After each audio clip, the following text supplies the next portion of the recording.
How to fix Dropbox login problem 2026. First of all, verify your login credentials.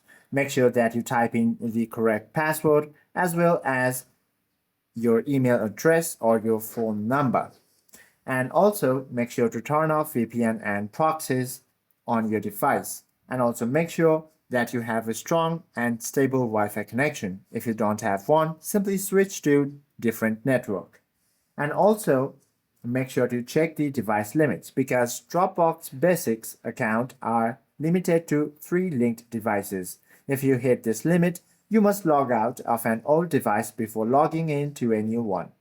And also try checking the service status. You simply have to go ahead and launch your device's web browser, tap on that search bar, then search for the Dropbox servers if it is experiencing a temporary outage.